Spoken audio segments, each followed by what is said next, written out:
साथियों नमस्कार, मेरा नाम है शुभम और आपका बहुत बहुत स्वागत है मेरे चैनल एसआईपी गुरु शुभम में।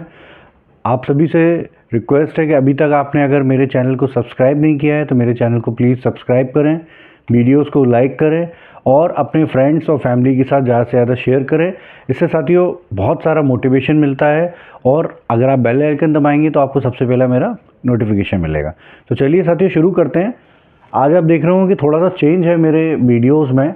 अभी तक आपने देखा होगा कि हम स्क्रीन पर उससे ही प्रेजेंट कर रहे थे, बट आज मुझे लगता है कि आज बहुत महत्वपूर्ण विषय है, तो आज क्यों ना मैं आपको वाइट बोर्ड के पे आकर इसको समझाने की कोशिश करूं। तो आज हम महत्वपूर्ण विषय बात करें कि आज का मार्केट में आज जो बढ़ोतरी रही और 22 दिसंबर को, और ओवरऑल अगर आप देखेंगे तो उसका क्या रीज़न रहा, तो हम इस विषय पे आज बात करेंगे। देखिए आज आप ओवरऑल देखें तो मार्केट ने ठीक ठाक आज बढ़ोतरी करीब निफ्टी और ओवरऑल सेंसेक्स दोनों ने करीब 500 पॉइंट से ज़्यादा की सेंसेक्स में बढ़ोतरी रही। और अगर आप निफ्टी देखें तो निफ्टी भी करीब 26,100 के ऊपर बंद हुआ है। तो आप देखें कि निफ्टी जो था हमारा करीब 26,100 पर रहा, आज बंद हुआ है। और अगर हम सेंसेक्स की बात करते हैं तो सेंसेक्स भी हमारा करीब आज 85,000 के ऊपर बंद हुआ। तो ये क्या एक रीज़न रहा कि ये मार्केट में हमारा ये बढ़े, ये दोनों ही प्लस ग्रो रही है। तो इसका रीज़न एक बहुत बड़ा है, कुछ कारण है। अगर हम उसको देखें तो आज हमें ग्लोबल जो न्यूज़ आप हम सभी देख रहे थे कि अमेरिका से अभी तक कुछ हमारा टैरिफ का तो इशू नहीं सॉल्व हुआ है, लेकिन अगर आप देखें तो फेडरल रिजर्व ने 2026 में अपनी ब्याज दरें घटाने की उम्मीद दिखाई है। और इससे पूरे एशिया मार्केट में, मतलब नॉट ओनली इंडिया, चाइना या जितने भी हमारे एशियन कंट्रीज़ हैं, इन सभी में एक पॉजिटिव सेंटिमेंट बूस्ट किया है। उसके अलावा आज हम देखें कि रोज़ हम देख रहे थे कि हमारा रुपया डॉलर के मुकाबले गिर रहा था। आज हमारे रुपए ने करीब डॉलर के कंपैरिजन में इंडियन रुपीज़ ने अगर आप देखें तो करीब 89.45 पे हमारा जो रुपया है वो आज बंद हुआ है। तो अगर आप देखें कि जो हमारी कीमत लगातार गिर रही थी, वो आज हमारी उसकी कीमत है वो 89.45 पे रही है। तो अगर आप देखेंगे कि आज हमारा डॉलर्स के मुकाबले रुपए ने थोड़ा रिकवरी किया है। दूसरी तरफ अगर हम देखें तो हमारे सेक्टरल, जैसे आईटी आप बात करें, मेटल, बैंकिंग, फाइनेंशियल सेक्टर, इन सभी ने एक अच्छा पॉजिटिव मूव आउट दिया है। तो ओवरऑल अगर आप देखें तो आप ओवरऑल शेयर्स में देखें, श्रीराम है, बीईएल है, इन्फोसिस है, या आईटी सेक्टर की और बैंकिंग सेक्टर की जो कंपनीज है उनमें ठीक ठाक जंप रहा है।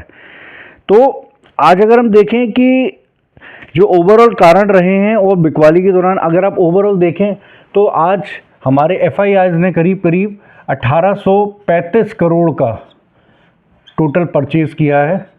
और डीआईआई ने आज अगर हम देखें तो वही डीआईआई ने हमारी जो आज परचेज़ किया है वो करीब 5,723 करोड़ रुपए का उन्होंने सीआर, ये दोनों करोड़ में वैल्यू है।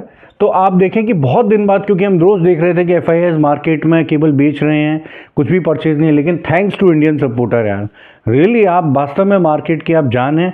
आप नहीं मिलके जब करीब 1,60,000 करोड़ का उन्होंने हमारा सामान सोल्ड आउट किया है एफआईआईज ने शेयर्स म्यूचुअल फंड्स में, वही इंडियन इन्वेस्टर ने 7 लाख करोड़ के ऊपर, लास्ट वीक का मैं आपको डाटा बता रहा हूँ, हमने 7 लाख करोड़ से भी कहीं ज़्यादा हमने उसको परचेज़ किया है और हम इंडियन मार्केट को बनाए हुए हैं। तो thanks to Indian investor and proud to be Indian on this. तो अगर आप देखें तो ओवरऑल भी हमारा इतना परचेज़ हुआ है और रुपए की रिकवरी भी आप देखें करीब 22 पैसे, अगर आप देखें जो हुआ है तो करीब 22 पैसे की हमने आज रिकवरी दिखाई है। तो रोज़ हम देख रहे थे कि 91 और उसके आसपास था, अभी ये भी है। ओवरऑल भी अगर आप देखें तो फेड कट रेट यूएस में ब्याज दरें कम होने से और भी इंडियन मार्केट में, शेयर मार्केट में पॉजिटिव संकेत रहेगा। तो मैं आपसे यही कह रहा हूँ कि हमें अगर किसी भी लेवल पर है तो हमें कंटिन्यूसली बने रहना है, हमें ज़्यादा से ज़्यादा अपना अमाउंट इन्वेस्ट करना है और हमें बिल्कुल भी घबराना नहीं है। हमें इस चीज़ में कंटिन्यू, हो सकता है मार्केट थोड़े बहुत अप्स एंड डाउन्स आगे वाले वीक्स में दिखाए, लेकिन अगर आप कंटिन्यूसली बने रहते हैं इसमें तो ये सब चीज़ें हमारी पॉजिटिव है। ओवरऑल भी अगर आप देखें तो क्रिसमस के टाइम में एक सेंटा रैली भी लगभग रहती है और जिसकी वजह से भी एक खुशी का या एक सबकी वैकेशंस वगैरह होती है, परचेज़ का जैसे रहता है, तो इसकी वजह से भी लोग परचेज़ करते हैं। तो हमें यही करना है कि उसको मार्केट को बने रहना है, लॉन्ग टर्म इन्वेस्टमेंट का प्लान रखना है। और अगर एसआईपी आप कर रहे हैं तो आप कंटिन्यू रखिए, अगर आप लमसम कर रहे हैं तो छोटी छोटी गिरावट में आप छोटा छोटा अमाउंट उसका लगाइए।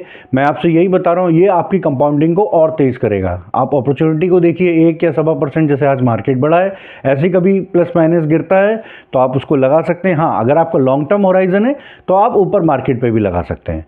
तो साथियों, आज का वीडियो हम यहीं पे करते हैं अंत, लेकिन आपसे यही रिक्वेस्ट है कि अगर आपको मेरा वीडियो अच्छा लगा हो तो प्लीज़ मेरे चैनल को सब्सक्राइब करिए, वीडियोस को लाइक करिए और अपनी फ्रेंड्स एंड फैमिलीज़ के साथ ज़्यादा से ज़्यादा शेयर करिए। हम उसके बाद नेक्स्ट वीडियो में आते हैं, तब तक के लिए आपसे अलविदा।